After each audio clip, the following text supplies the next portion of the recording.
Nothing happening in Cleveland right now is official, confirmed, or reported by the organization. But the amount of speculation building around the Browns has reached a level where fans, analysts, and even neutral observers across the league can feel a shift in the air. It isn't the kind of situation where insiders are tweeting breaking news, or where the team is dropping hints about staff changes, but it absolutely is the kind of situation where patterns, performance trends, and the tone of press conferences start pulling the conversation in a very specific direction. What happens to this franchise if the offense keeps struggling the way it has? The Browns still have Kevin Stefanski in place, and nothing public suggests he's on the verge of being removed, but the discourse has changed from "what's wrong with the play calling" to "is this sustainable for the future?" And that shift alone puts him under more scrutiny than he's faced since the day he arrived. Even analysts who were firmly in Stefanski's corner can't deny that the offense isn't developing the way a team with this much defensive talent expects, and that's especially concerning when a rookie quarterback like Shedeur Sanders is involved. When a team spends months selling the idea that their young quarterback is the future, fans expect an offensive system built around that player's strengths, not one that looks hesitant, predictable, or structurally outdated. But right now, the criticism isn't about Shedeur himself. It's about the environment he's being placed in, the scheme he's running, and the lack of adjustments week to week. Fans aren't asking whether he's talented. They're asking whether this setup is maximizing or delaying his growth. And that's always the first warning sign that the coaching conversation might shift from constructive criticism to long-term evaluation. It also doesn't help that the Browns season has created a clear identity split between the offense and the defense. Jim Schwartz's defense plays fast, aggressive, confident football, exactly the style Cleveland fans have been begging to see for years. They pressure quarterbacks, create turnovers, and consistently keep the team in games, even when the offense can't sustain drives.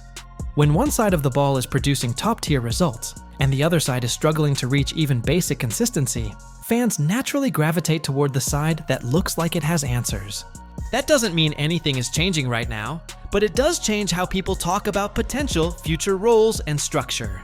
When the coordinator leading your strongest unit looks like a head coach level leader, and the head coach is responsible for the struggling side, speculation grows even when the front office remains silent. The situation becomes even more intriguing when you factor in timing. Paul DePodesta, a major analytics voice in the Browns organization, quietly departing for another role removes one of the stabilizing layers between ownership and football decision-making. There's no evidence this departure was tied to disagreement or conflict, but it does shift the balance of influence in Cleveland toward Jimmy Haslam, who has historically been one of the more involved owners in the league. When ownership gains a stronger voice in football operations, speculation always increases. Not because something is happening, but because something could happen. Haslam is known for wanting his franchise to stay nationally relevant, especially with a new stadium in the works. A young quarterback like Shedeur Sanders brings national attention, but attention only lasts if the on-field product matches the hype. An offense that struggles to score consistently risks leaving excitement on the table, and that alone is enough to keep the rumor mill spinning. Still, it's critical to underline that this is all speculation. Nobody credible has reported that Stefanski is being replaced or that the Browns are lining up alternatives. What's fueling discussion is the gap between what the Browns' defense is delivering and what the offense is failing to deliver, plus the long-term importance of developing a rookie quarterback efficiently, while the franchise tries to build momentum toward a new era. That's why the next layer of speculation isn't about whether the Browns will make a change. It's about what type of change they might consider if results don't improve. Fans and analysts start throwing out theoretical organizational structures. What if they elevate Schwartz? What if they bring in a new offensive coordinator? What if they reshape roles instead of replacing people? And whenever people speculate about offensive minds who have strong reputations as teachers, innovators, and quarterback developers, certain names always pop up. One of those names, brought up by fans, radio hosts, and social media debates, is Jon Gruden. It must be repeated. There is no news, no rumor, no reporting tying the Browns to Gruden. His name appears because when fans or analysts brainstorm hypothetical offensive architects who could overhaul a stagnant system, Gruden fits the archetype of a high-profile veteran coach with experience designing aggressive offenses and developing quarterbacks.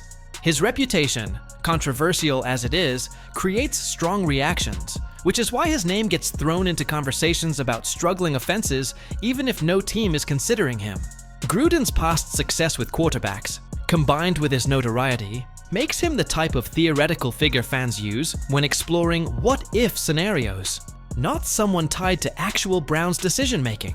But even hypothetical conversations can be revealing because they highlight what fans feel the franchise is missing. Right now, they believe SHEDUER needs a more aggressive, timing-focused, quarterback-friendly system, something that puts him in rhythm early, uses motion to read defenses, emphasizes quick decision-making, and builds confidence rather than forcing him to improvise under pressure. These aren't criticisms of SHEDUER. They're criticisms of the environment around him. Fans want an offensive identity that complements his skill set, not one that adds unnecessary difficulty. When a team looks close to being competitive but stuck in neutral, the pressure to modernize becomes louder.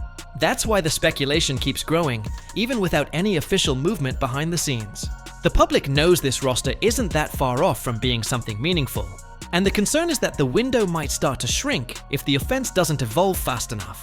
When that's the perception, conversations about coaching, even hypothetical, begin to take on a more serious tone, because people sense the franchise is at a crossroads. As speculation continues throughout the league and among fans, the conversation shifts from "what's wrong right now?" to "what would a solution even look like if the Browns ever decided to go in a different direction?" Again, this isn't rooted in any reporting about upcoming changes, but is simply the natural discussion that happens when a team with an elite defense and a struggling offense has a rookie quarterback they believe in, and an owner who wants long-term stability. The most common suggestion among analysts is that if Cleveland ever did consider internal restructuring, Jim Schwartz would be the logical stabilizing force. His defense not only performs at a high level, but his presence gives the team a clear identity each week. Physical, prepared, disciplined, and capable of competing with anyone. Players buy into his approach, the scheme consistently maximizes talent, and the results speak for themselves. Because of that, fans view him as someone whose influence should not be disrupted, and whose voice might need to be elevated if the organization ever wanted a more unified direction without tearing everything down. Schwartz doesn't represent flash or chaos. He represents continuity and credibility, which is exactly what a team needs if it ever decides to reset one side of the ball while keeping its strengths intact. From there, the speculative conversation turns to the offense, and what type of mind could potentially rebuild it if the Browns ever wanted an overhaul. Names get thrown around from all levels of football: current NFL coordinators, rising college coaches, and yes, occasionally polarizing veterans like Gruden. Not because they're tied to the Browns, but because their backgrounds fit the mold of someone who has historically helped quarterbacks develop quickly. Fans aren't necessarily advocating for Gruden. They're using him as a symbol of dramatic offensive change. Someone known for tearing down a system and redesigning it from scratch. In hypothetical sports debates, fans often gravitate toward extreme examples to illustrate the type of coach they believe could modernize their team. The Gruden discussion is mostly symbolic. The desire for a system that adapts to the quarterback rather than forcing the quarterback to adapt to a rigid system.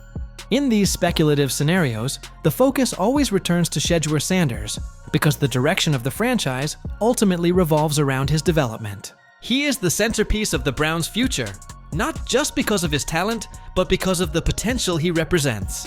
When fans watch him, they see flashes that remind them of why he became such a major figure in college football. His poise, his mechanics, his confidence, his ability to make NFL-level throws. But they also see moments where the structure around him doesn't support him in the ways other young quarterbacks are supported elsewhere. That's why analysts emphasize offensive fit more than offensive personnel. They believe Cleveland has enough raw pieces to be competitive, but the system needs to evolve. They want to see root concepts that create easier separation, quicker progression reads, and more early down aggressiveness, so SHEDUER isn't constantly in long yardage situations that put stress on every part of the offense. They want misdirection, pre-snap identification tools, and rhythm throws that allow him to build momentum over the course of a game. All of this is why the speculative landscape feels heavy even without any official moves being made. When a young quarterback struggles, you almost always see the blame go in multiple directions. Some toward the player, some toward the coaching. But in Cleveland's case, many fans believe Shedeur isn't being set up to succeed, and that belief influences how people discuss the future. They're not asking whether he's the guy. They're asking whether he has the right setup around him. The Browns invested more than just a draft pick in Shedeur. They invested marketing value, fan engagement, and long-term identity.